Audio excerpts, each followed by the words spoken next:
19절에서 27절입니다. 그러므로 형제들아 우리가 예수의 피를 힘입어 성수에 들어갈 담력을 얻었나니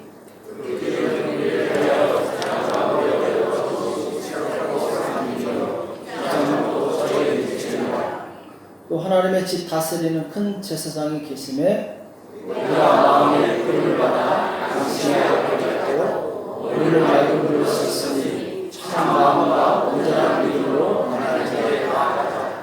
또 약속하신 이는 믿으시니 우리가 믿는 도리의 소망을 움직이지 말고 굳게 잡아 서로 도와와 사랑과 선행을 격려하며 모이기를 피하는 어떤 사람들의 습관을 가지하지 말고 오직 권하여 그날이 가까움을 볼수록 더욱 그리하자.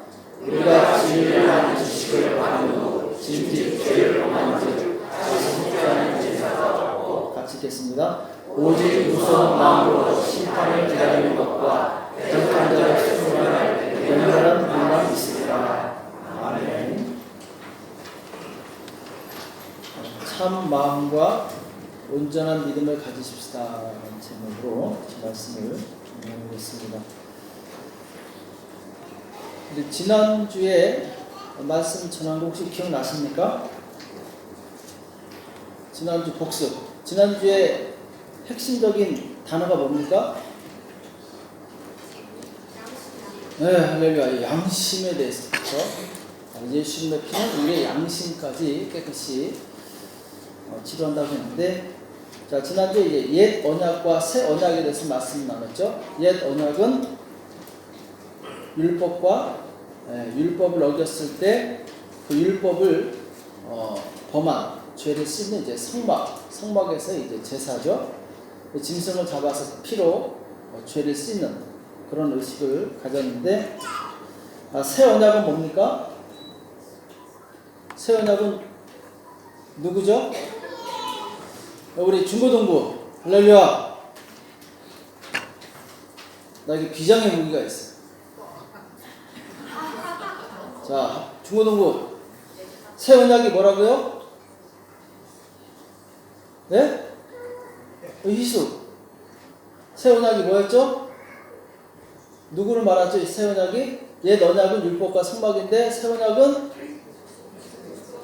아이, 또 한번 조용히 하세요. 지금 중고등부한테 물어보.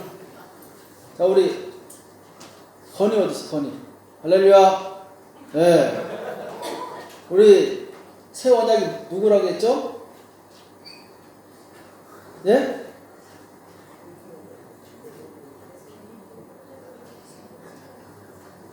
누구요?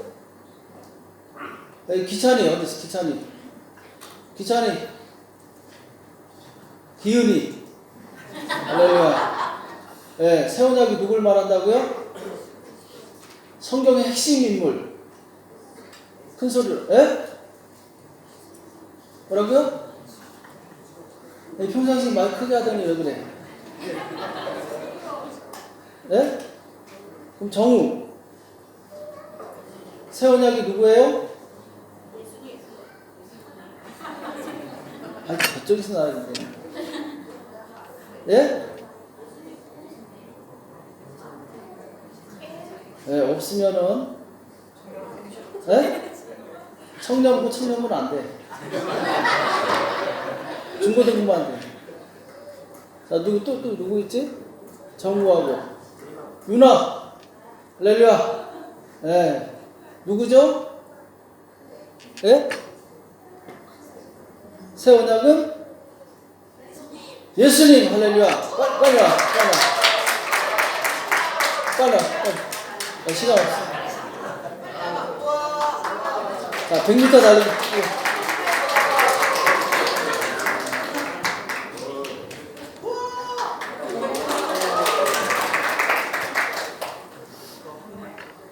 힘드네. 자, 오늘부터 집중해서 잘 들어야 되겠죠? 아멘. 우리 특별히 우리 학생부 잘 들으세요. 다음 주에 또 있습니다. 할렐루야. 네. 자, 이제 없습니다. 오늘은 없어요. 자, 그럼 이 옛 언약과 새 언약이 있는데 옛 언약에 한계가 있었다고 그랬죠. 그쵸? 짐승의 피로 그 사람 죄를 씻는 데는 한계가 있었어요. 무슨 한계죠? 네, 선물 없으니까 대답을 안 하신 것 같은데, 옛 언약의 한계는 보이는 죄만 씻었다 이렇게 말씀드렸죠. 그렇죠? 마음에 숨겨진 죄악에 대해서는 이 짐승의 피로 씻을 수가 없었다 이렇게 말씀을 드렸죠. 그래서 우리의 양심까지 보이지 않는 죄까지 깨끗이 씻어주신 그 분이 누구라고요? 예수님이죠. 예수님께서 새 언약으로 오셔서 우리의 양심까지 깨끗하게 그 피로 씻어주셨죠. 그래서 오늘 19절에 보면은 그러므로 형제들아, 자 19절 띄워주세요. 19절, 그러므로 형제들아 우리가 예수의 피를 힘입어 성소에 들어갈 담력을 얻었나니. 자 이게 보면은 우리가 누구의 피를 힘입어서 성소에 들어간다고요? 네. 여기서 말하는 성소는 지성소를 말합니다. 성소와 지성소가 있는데 지성소에 하나님의 법궤가 있었죠. 그리고 1년에 딱 한 번 대제사장이 지성소에 들어갈 수 있었죠. 자, 그 다음에 20절에 보면은 그 길은 우리를 위하여 휘장 가운데 열어놓으신. 자, 휘장은 성소와 지성소 사이에 있는 이제 커튼을 말한다고 그랬죠. 그 가운데로 열어놓으신 새롭고 산 길이요. 휘장은 곧 저의 육체니라. 자, 새롭고 산 길. 그리고 예수님의 육체에 대해서 말씀하고 있는데, 자, 예수님께서 그 피를 흘리심으로, 죽으심으로 우리가 이 하나님께 나아갈 수 있는 새롭고 산 길이 열렸다라는 것이죠. 그러니까 예수님께서 오시기 전까지는 그 누구도 이 대제사장 외에는 지성소로 들어갈 수가 없었어요. 지성소에는 하나님이 임재하시는 곳이었죠. 하나님께서 말씀하시는 곳이었고 하나님을 만나는 장소였어요. 만약 대제사장이라 할지라도 죄가 있으면 어떻게 된다고 했죠? 네, 들어가자마자 죽는다고 그랬죠. 그래서 이 발에다 끈을 묶어서 밖에서 끌어낸다고 했었죠. 자, 이제 예수님께서 그 피로 단 한 번의 그 십자가에 이 흘리신 피로 우리의 죄를 씻어주시고, 그리고 이제는 우리를 하여금 영원하신 하나님, 거룩하신 하나님께 나갈 수 있는 새롭고 산 길을 열어주셨다는 거예요. 이전까지 하나님께 나올 수 있는 사람들은 아무도 없었어요. 구원받아 하나님의 자녀가 될 수 있는 길이 없었어요. 그러나 예수님께서 오셔서 그 길을 열어주시고 그 길을 만들어주신 거죠. 그래서 천하 인간의 구원을 얻을 만한 다른 이름, 곧 예수 외에 다른 이름을 우리에게 주신 적이 없다. 사도행전에 나오죠. 오직 예수 이름만이 우리를 천국으로 인도할 수 있어요. 오직 예수 이름만이 우리를 하나님의 자녀가 되게 할 수 있다는 것이죠. 그래서 우리는 우리를 구원하신 예수님, 우리의 주인이 되신 예수님을 전적으로 의지해야 됩니다. 완전히 의지해야 돼요.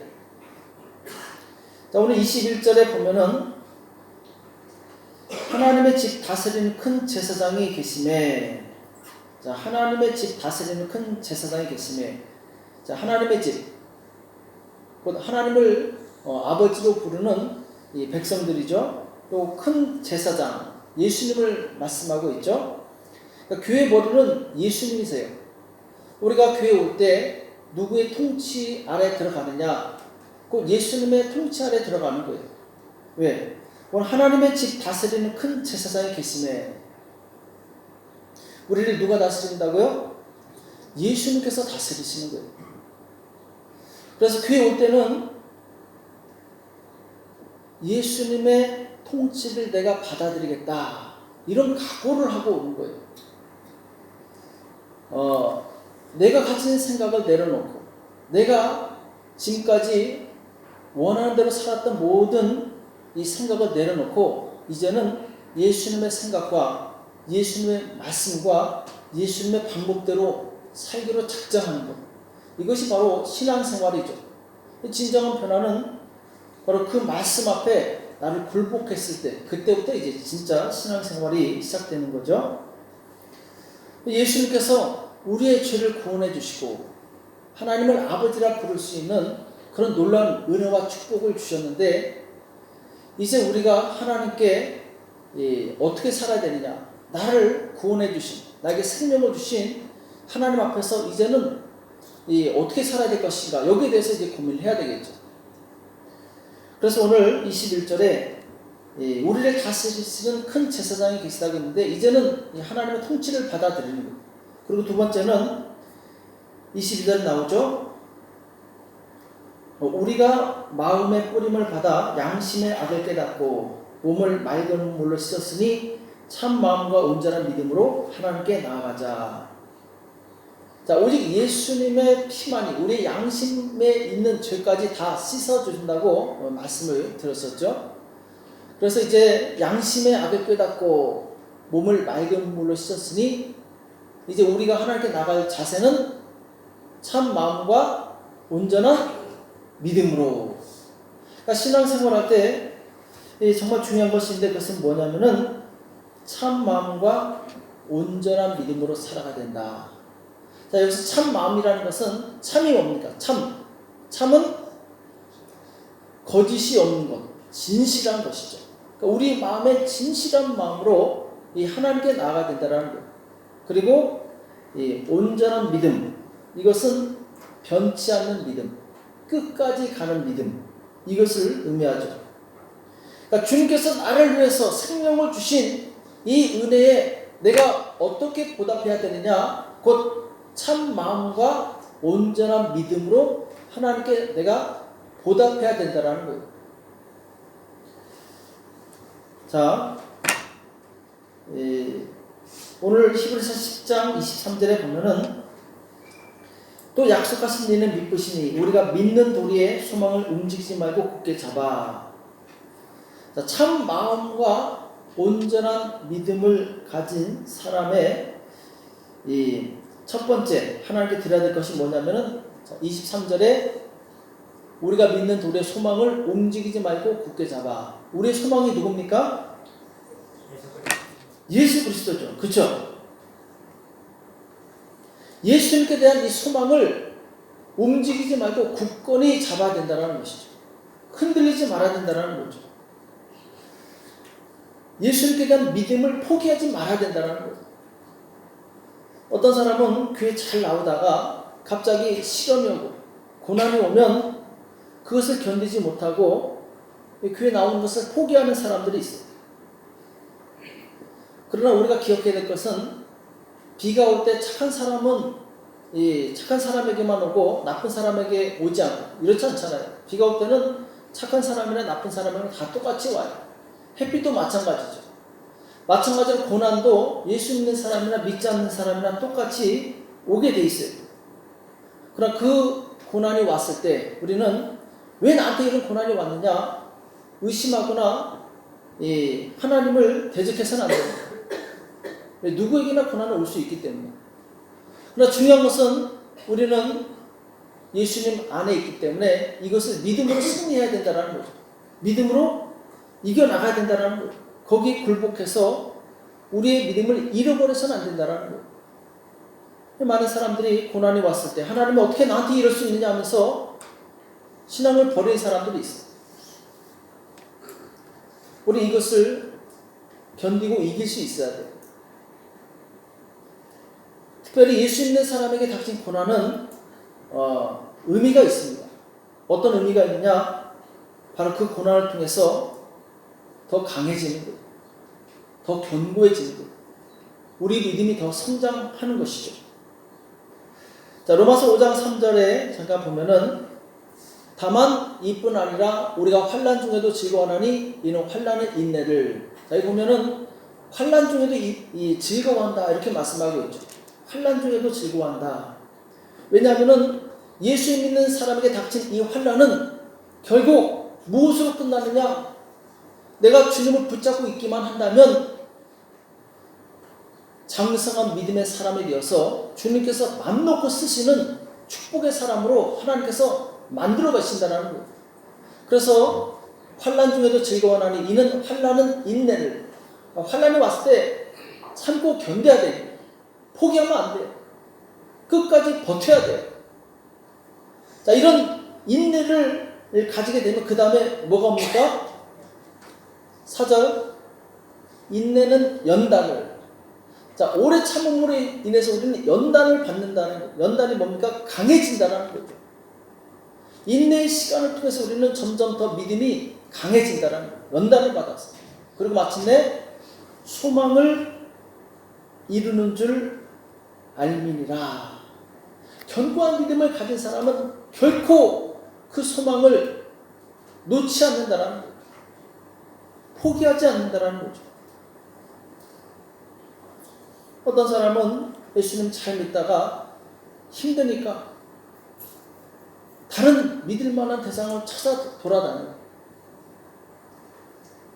그러나 우리가 기억해야 될 분명한 사실은 우리가 끝까지 믿어야 될 최후의 보루는 바로 예수님이 되어야 된다는 거예요. 마지막. 근데 어떤 사람이 절벽에서 떨어지다가 이 나무를 다 붙잡았어. 나무까지 붙잡고 간신히 딱 걸렸어요. 근데 나무에 독사가 있었어. 독사가 싹 올라오더니 점점 이 사람에게로 다가옵니다. 아주 위급한 상황이에요. 이때 이 사람이 예수님 도와주세요. 예수님 도와주세요. 나 좀 살려달라고 막 소리를 질러요. 예수님께서 나타나셔서 내가 도와줄 테니까 너 손에 그 나뭇가지를 놔라. 예? 이거 놓으면 저 떨어지는데요. 그걸 놓으면 내가 다른 방법으로 널 구해줄 것이다. 아, 주님 그거 안 되는데요. 놓으면은 내가 구해줄 것이다. 네가 의지하고 있는 그것을 놔라. 내가 내 방법으로 널 도와주겠다. 자, 이랬을 때 이 사람이 뭐라고 얘기했는지 아십니까?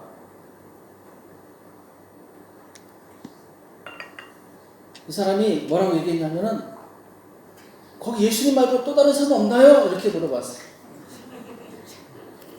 그러니까 이 사람은 예수님한테 좀 도움 구했다가 별 신통치 않을 것 같으니까 또 다른 방법을 찾는 거예요. 우리가 이럴 때가 많이 있어요. 기도하다가 잘 안 될 것 같으니까 에이씨, 내가 방법 찾아봐야지. 우리 최후의 보루가 예수님이 되어야 되는 거예요. 차선이 되어서도 안 되고 옵션이 되어서도 안 돼요. 혈류증에 걸린 여인은 무려 12년을 그 병을 고치기 위해서 온 이스라엘을 돌아다녔어요. 자기 재산을 다 허비합니다. 병이 점점 더 심해져요. 그야말로 마지막까지 간, 막다른 골목까지 간 거예요. 이때 예수님의 소문을 듣고 이 사람은 예수님이 최후의 보루가 되는 거예요. 예수님에게서 해결받지 못하면 이 사람은 더 이상 소망이 없는 거예요.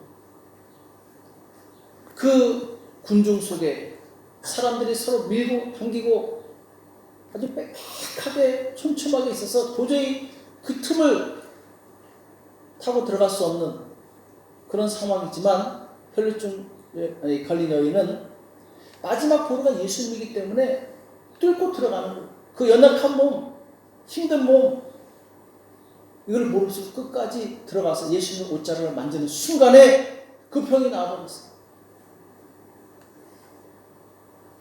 이 혈류증에 걸린 여인은 마지막 소망이 예수님이었어요. 그리고 해결을 받습니다. 우리 또한 다른 모든 수단을 다 동원했는데 안 됐다. 예수님 앞에 나가시기 바랍니다. 예수님 외에 다른 대안을 찾아서는 안 돼요. 오직 예수님만이 우리의 최종 목적지가 돼야 돼요.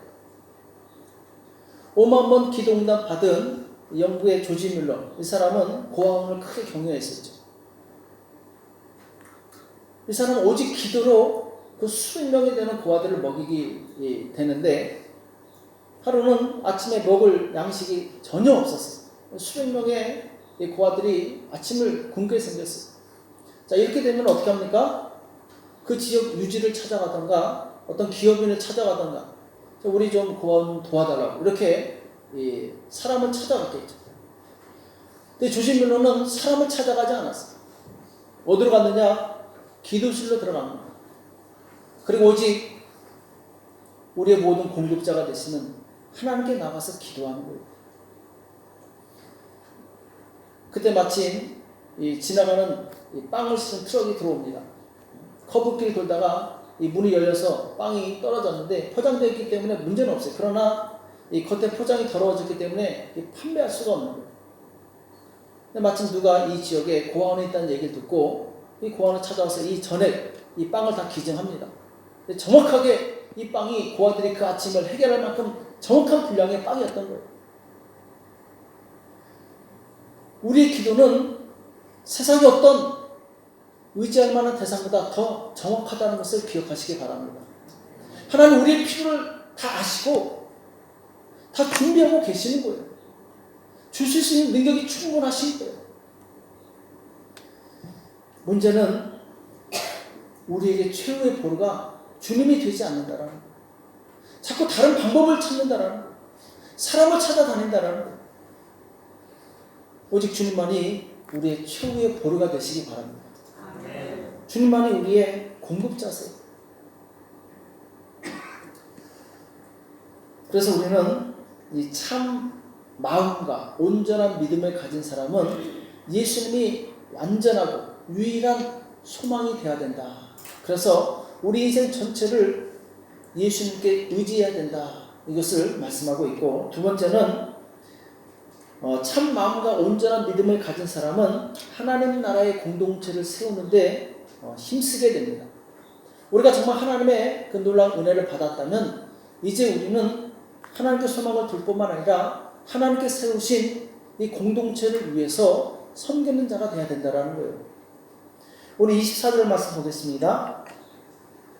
같이 읽겠습니다. 시작.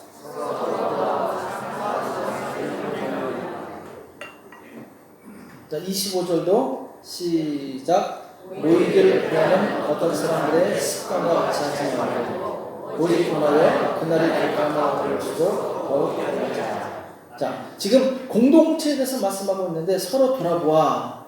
자, 한번 봅시다. 서로 돌아본다. 이것이 이제 이 꼰시데라르. 이게 무슨 말인지 아십니까? 네, 써 있잖아요, 그렇죠?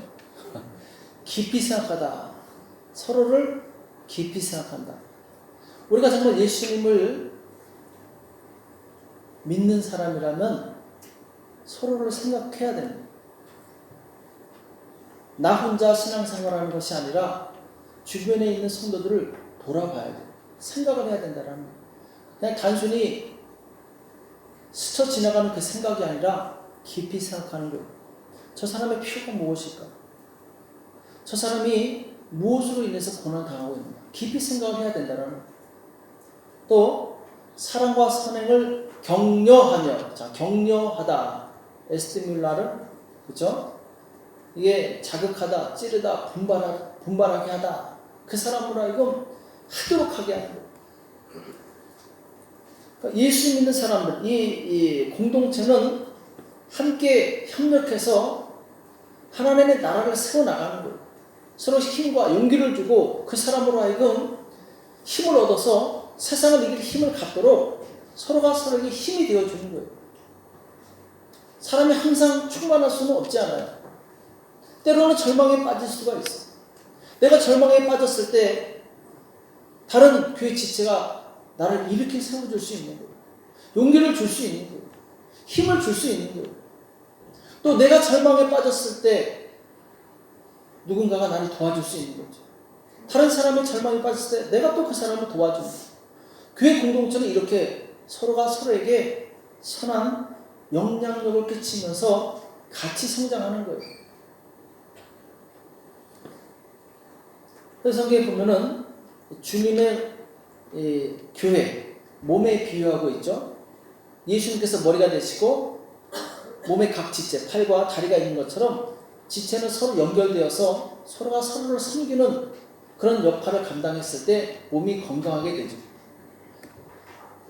제가 학교 다닐 때 한번 그때 한참 이제 혈기가 있을 때니까 바닥에 돌멩이가 있었어요. 작은 돌멩이가 있어서 내가 멋있게 이 돌멩이를 차서 멀리 날려버리려 하고 온 힘을 다해서 돌멩이를 찼어요. 어떻게 됐을까요? 네, 돌멩이 바로 앞에 있는 시멘트 바닥을 차버리고 막 하면서 이제 눈물이 핑 돌면서 세상에 그렇게 아픈 적이 없어. 보니까 엄지발톱이 시커멓게 변했어. 결국 나중에 빼버렸어.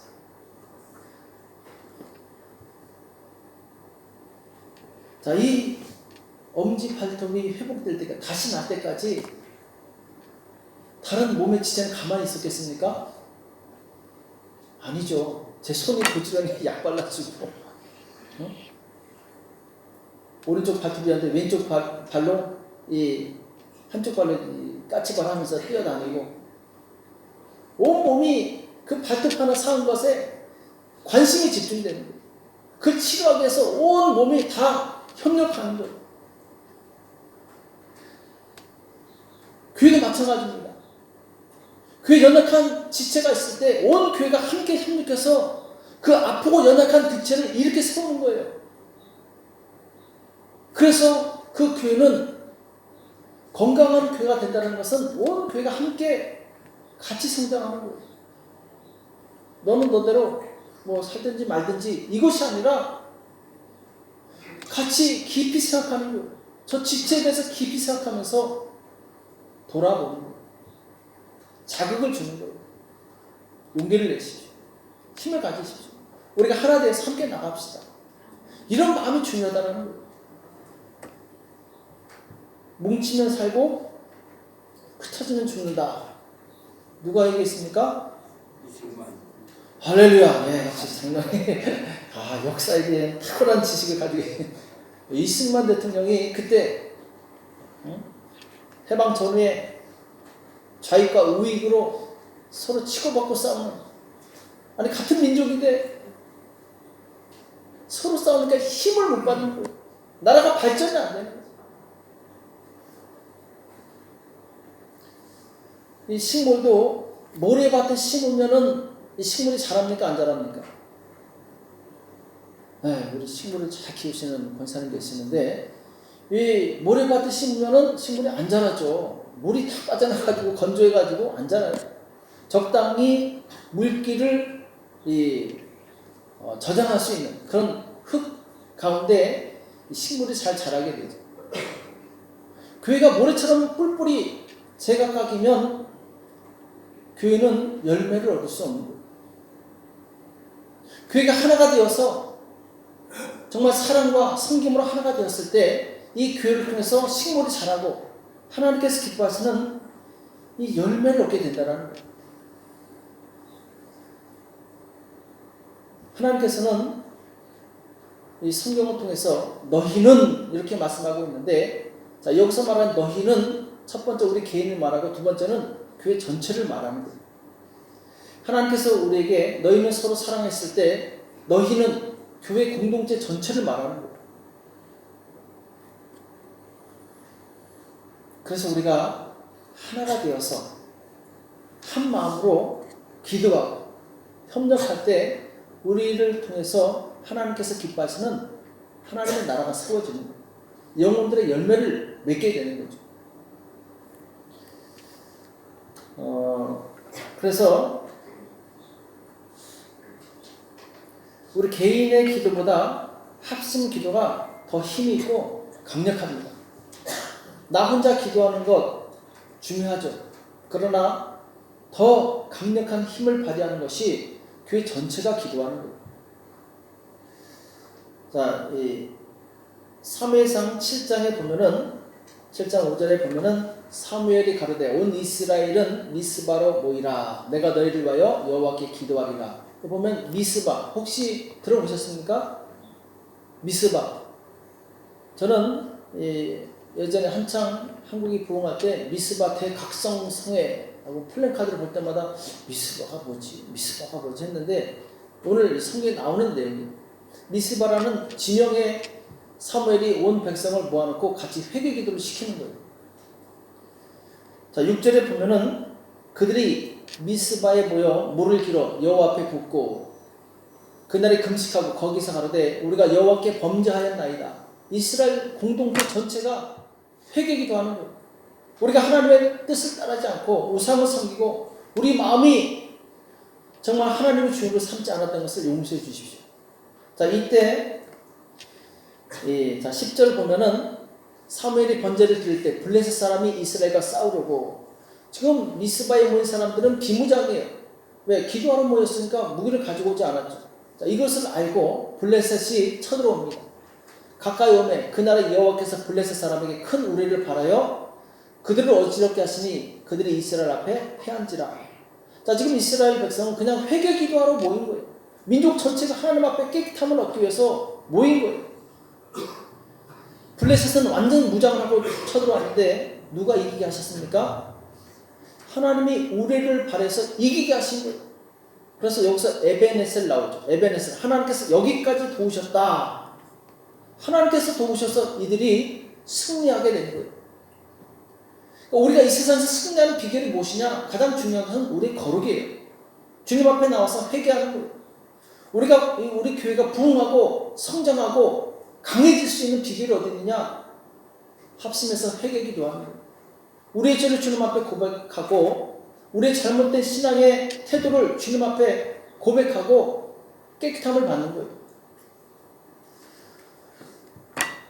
또 이건 회개에 관한 건데 이제 합심 기도의 능력이 있는데 사도행전 12장 5절에 보면은 자 베드로는 옥에 갇혔고 교회는 그를 위하여 간절히 하나님께 빌더라.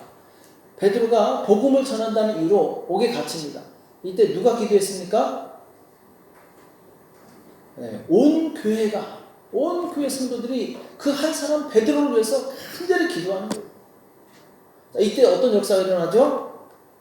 자, 6절 보면은 헤롯이 잡아내려가는 그 전날 밤에 베드로가 두 군사 틈에서 두 쇠사슬에 매여 누워 자는데 파수꾼들이 문 밖에서 옥을 지키더니 자, 이건 베드로를 완전히 꼼짝 못하게 가둔 거예요. 아니 간수 둘이 같이 자는 거예요. 죄수랑. 그리고 쇠사슬 묶여서 움직일 수 없고 양쪽에 군사들이 같이 자는 거예요. 그리고 밖에는 파수꾼이 문을 지키고 있어요. 자, 7절 보면은 호련히 주의 사자 천사가 왔죠. 곁에 섬에 옥중에 광채가 조여하며 또 베드로의 옆구리를 쳐서 가르되 급히 일어나라 하니 쇠살이 그 손에서 벗어지더라. 자, 꼼짝 못하게 묶여있던 쇠사슬이 저절로 풀려져요. 그리고 나서 8절 천사가 가르되 띠를 띠고 신을 들매라 하거늘 베드로가 그대로 하니 천사가 또 가르되 겉옷을 입고 따라오라 한대. 지금 분명히 양쪽에 군사들이 자고 있어요. 그들은 깨지 못하고 있죠. 베드로가 일어나서 옷을 입습니다. 그 다음에 9절에 보면은 베드로가